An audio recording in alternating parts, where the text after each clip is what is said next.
Bakavuga ko ari njye wasambanaga n'umugore wa Kibonke.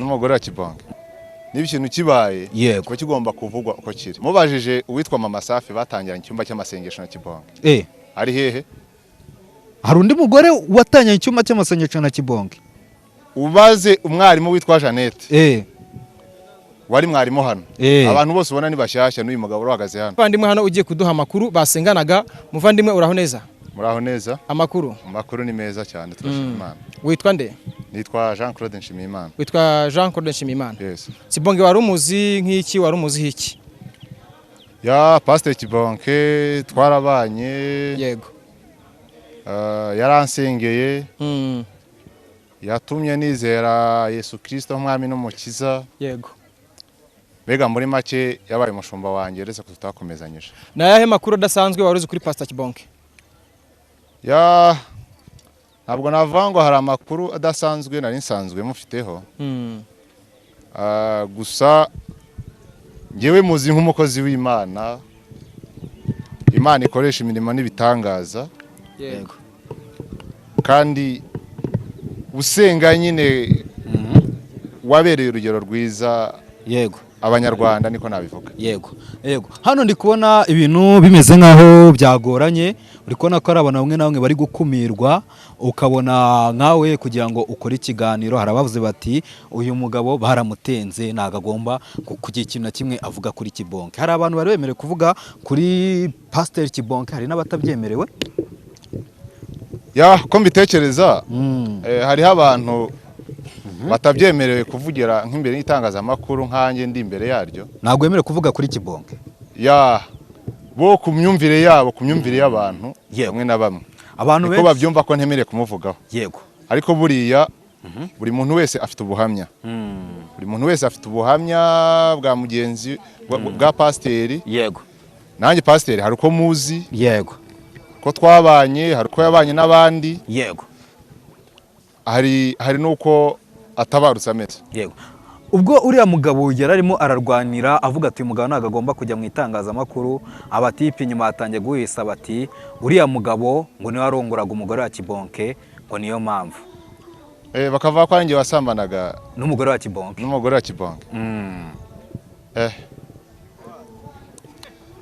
Ya mu ijambo rimwe nuko iryo jambo vuze rirandenze. Rirakurenza ariko nibyo bavuze. Kubera ko ngewe utuvugana. Yego. Ku myaka yanjye 30 irengaho iminsi. Yego. Kibonke ngewe muzi guhera 2015. Yego. Muzi ari umupasiteri. Yego. Usengera abantu. Yego. Muzi ari umuhanuzi. Yego. Ariko gusa kugira impano yo guhanura. Yego. N'impano yo kuvuga ubutumwa. Yego. No kubukijijwe niba uri umukristo. Ibyo ni ibintu bitatu bitandukanye. Kuba ufite agakiza ni kimwe. Kubuha ubwiriza ubutumwa ni ikindi. No kubukijijwe ni ikindi. Yego. Ibyo ni ibintu bitatu. Muri ibyo bintu bitatu agakiza, ubuhanuzi no kuvuga ijambo ry'Imana. No kuvuga ngo muri ibyo bintu bitatu ushatse nko kumvikanisha ko Kibonke ashobora kuba yari afite impano ariko atarakijijwe. Ngewe ntabwo ndi umucamanza. Tuze kuza kwirekura. Kristo niwe mucamanza. Yego. Ariko burya niba ikintu kibaye yego, kigomba kuvugwa uko kiri. Yego, niko bimeze. Ntabwo ngewe ndi imbere yanyu kugira ngo mukunde mubone amakuru. Yego. Ntagire n'unyongerera. Yego. Ntabwo ndi imbere yanyu kugira ngo mukunde mubone amakuru menshi. Yego. Cyangwa nanjye mvuge mwene data watuvuyemo uko atari. Ariko ukurikije aho Imana yamukuye. Yego. Nuko yari ameze uyu munsi. Yego. Nshingiye kubihamya ngewe hajya ngo naratenzwe ngo nacuye mu itorero. Baragutenze. Ya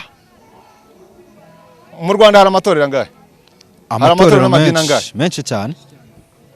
Hari amatorero n'amadini menshi cyane. Ariko waratenzwe mu idini ryo kwa Kibonke. Ngewe ntabwo natenzwe. Kubera iki rero babivuze byagenze biti? yewe ntabwo natenzwe buriya umuntu uvuze ibyo bintu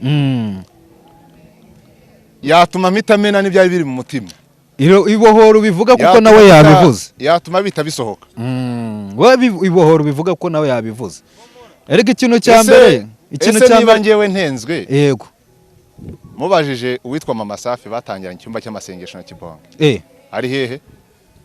hari undi mugore watangiranye icyumba cy'amasengesho na Kibonge ubaze umwarimu witwa Jeannette wari mwarimu hano abantu bose ubona ni bashyashya n'uyu mugabo uhagaze hano yego avuga ko natenzwe nawe ni mushyashya ntago muri make nta makuru ngewe nabaye muri iri torero mbere y'uko uyu mugabo nawaza yego mu bantu nk'abangahe hano yego nibo bagaragara ko wenda twaba twaratangiranye ariko abandi bose ni bashyashya. Ku ruhande wowe bagutengeye iki?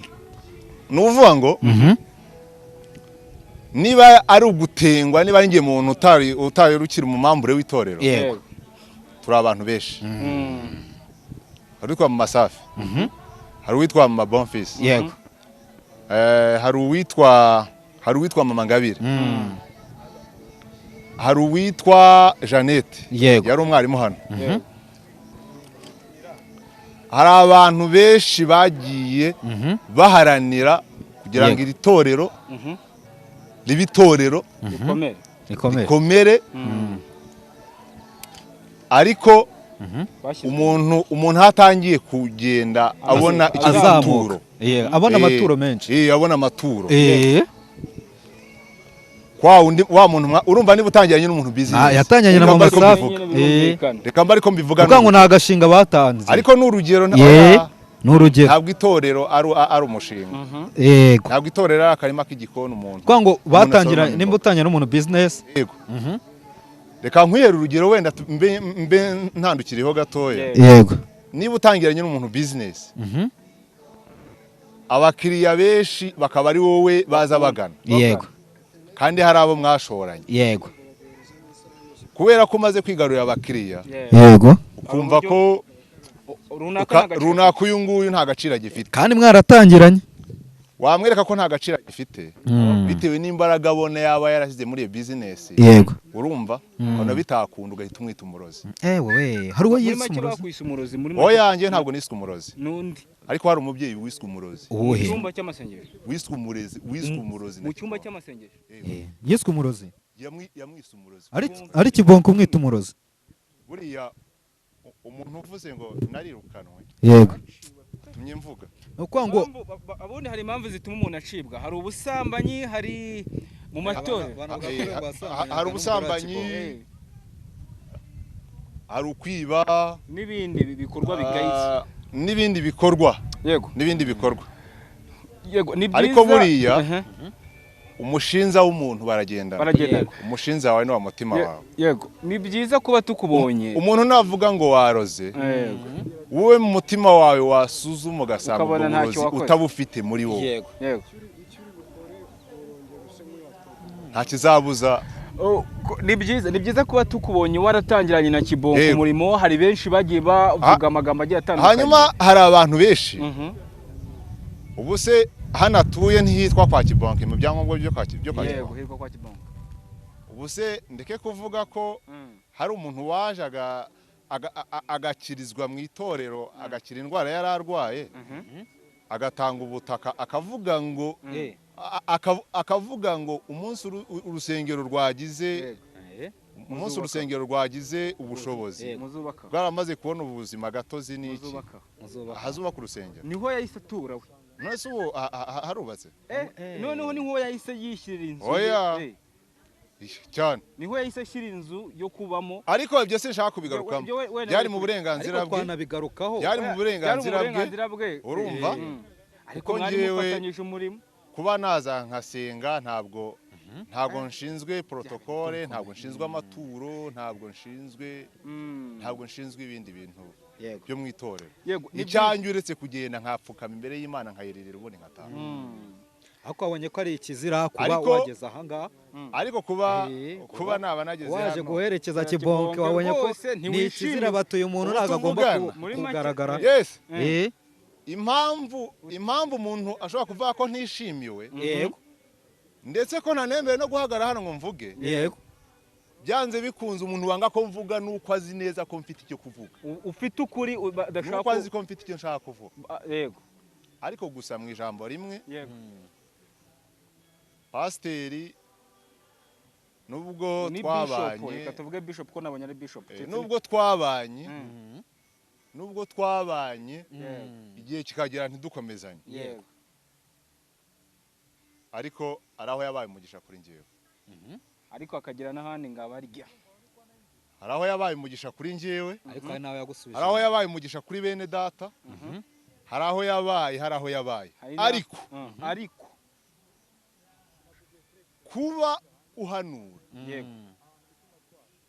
nkamenya ikintu wambariyeho yego no kuba ukijijwe ibintu bitandukanye ufite agakiza wambaye umwenda wera nabyo ni ikindi kintu hari ikintu waba warabonye cyatumye utandukana n'aba bantu ko numva amakuru yafite ikintu wabonye cyatumye uvuga ati ntandukanye n'aba bantu ni iki umva bwana munyamakuru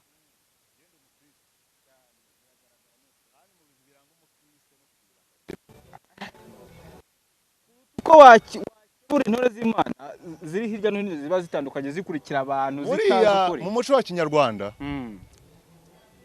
iyo ufashe umuntu ari mu makosa dufate nk'ubufashe nk'umugore wawe nk'umugore wa mugenzi wawe ari gusambana hari ukubanza ukamuhamagara ukamubwira uti ariko rero izi ngeso ntabwo ari zo hari raporo no guhamagara isoko ukamuteza no guhamagara isoko ukamuteza isoko yego ariko muri make ikinshimishije cyane nuko pasiteri atabarutse numvise bavuga ko yagize umwanya wo kwatura ngeze ngo wavuze ngo ariko habaye hatabayeho kwatura ako abaye ntako yaba yarabonye singiye utanga ijuru ariko nk'umukozi w'Imana ariko nk'umukozi w'Imana ariko nshingiye ku bikorwa yego hari ibyiza byinshi yego ariko hari n'ibibi byinshi bya kibonke kurya atajya mu ibyiza ijuru byinshi ariko hari n'ibibi hari byinshi byiza bye aba bantu babyumve ko ibintu uri kubivuga nk'umuntu mwabanye mwatangiranye umurimo mwatangiranye itorero hari ibyo abantu bavugaga ngo abaturanye n'ibyo bitandukanye reka nkubaze iki muri ubu buryo hari uburyo hagaragaye amashusho yanyuze ku mbuga nkoranyambaga nyinshi zigiye zitandukanye ari nayo mpamvu turi aha ngaha kuko ayo mashusho yatajya ku mbuga nkoranyambaga ntitwari no kumenya iby'urupfu rwa Kibonke hari uburyo byavugwaga ngo yiyahuye byagenze gutya na gutya yarafitanye amakimbirane n'umugore nkawe nk'umuntu mwatangiranye umurimo mwabanye kuko wabitwumvishije neza iby'amakimbirane we n'umugore byari bimeze bite amakuru yafiteho ni ibi ibintu bijyanye n'amakimbirane yo mu rugo ntabwo ku by'ukuri nta makuru ufite cyangwa ntabyo wumvise ku by'ukuri hariho ikintu harimo ikintu kitameze neza tubwiza ukuri ni ukuri kitameze neza ni iki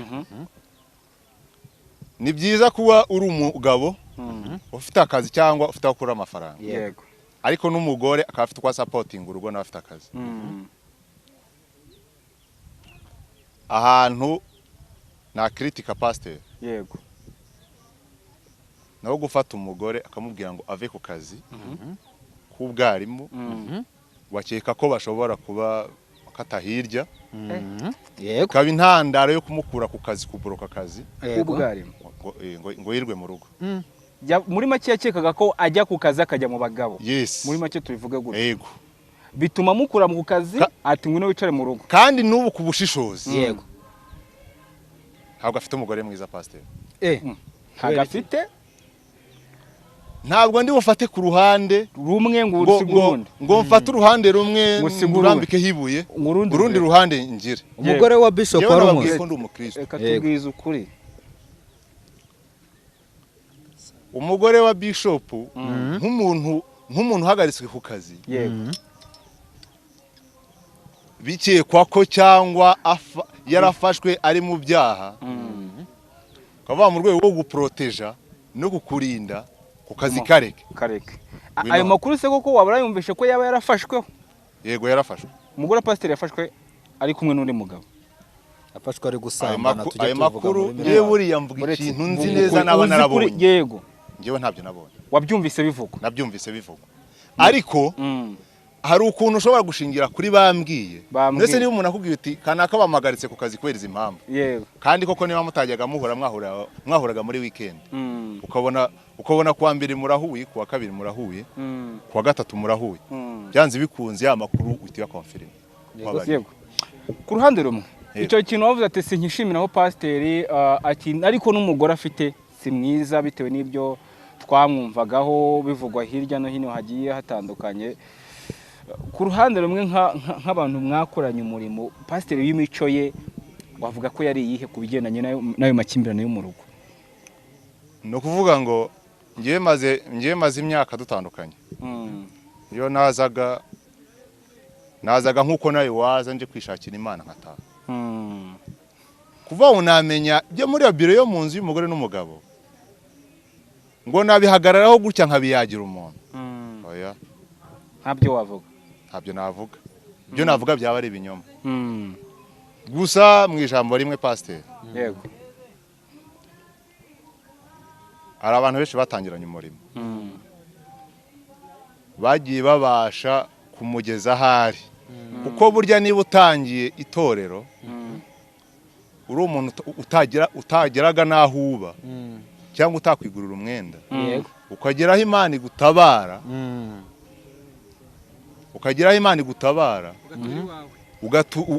ikaguha umugore, ikaguha abana, ntubunze akarago i Kigali, akamuta akabw'urusengero, aho hantu uri umuntu uzaha Imana yagukuye utekereza kabiri. Wagombye gukorera Imana udacogora. Yego. Ariko hari abantu benshi batangiranye bagiye bamuhesha byose umugisha nyine, hari abantu bagiye bamuhesha, ariko kuba yari umukozi w'Imana, yari umukozi w'Imana. Urumva? Kuko urumva nta abantu bari kumuburesinga. Wabonye ashatse kugira ijambo akamwita umurozi, direct ati Imana irambwiye, akamwita umurozi direct, rabishaka yaba ati bimeze gutya. Nanjye utuvugana nawe umurozi, uretse uko ntavuga akari murori. Yego. Ariko muri make nawe wiswe umurozi, wabivuge. Ngewe niswe umuntu ngo wanuye inkweto ngo z'abakristo. Ngewe niswe umujura. Wiswe umujura? Wagiye kwirukanwa wavuze ko iby'inkweto. Ntago mvugiye ibi bintu mbivugiye imbere yanyu. Yego. Social media ziracuranga, zihindura ibintu uko bitari. Yego. Ariko ngewe nta soni mfite uretse zo kubivuga. Uyu munsi uvugisha ukuri. Ngewe nta soni mfite uretse ibyaha byanjye. Ukuri. Kuko nibe nanjye naba nariswe umuntu ngo watwaye inkweto ngo z'umukristo. Hanyuma hari uwundi mubyeyi uryamye hariya wiswe umurozi. Wiswe umurozi. Kandi bawe mu cyumba avuze kuri umurozi bita byamamara Mama Sifa. Mama Sifa Mama Ngabire. Hari buryo kandi iyo bivuzwe gutyo bikwaffect. Hari abandi bantu. Oya, burya niba umuntu akubwiye ngo ukora ibi. Fata umwanya d'abord wo kubanza kwitekerezaho. Yego. Uvuge ngo ko bambwiye ko ndi umunyamagambo koko ndayavuga. Ufata umwanya wo kwihana. Naho umuntu yakureba akakubona muri yashusho. Yego. Ariko wowe hari umurimbyi yavuze ngo mpfa kuba narababariwe ngenda ntafite umutima undega. Nta soni z'ibyaha muri make. Umva muri wowe nawe wavugwa. Buse ko bavuga ko waraye ko wakubise umuntu kandi mwiganirira. Ntago dushaka gutinda cyane. Izo nkweto wari oya ntago yari yazitwaye, ntago yari yazitwaye. Ni ibinyoma byo kugira ngo yirukanwe. Ni ibinyoma kandi bishingiye kuki? Kuki?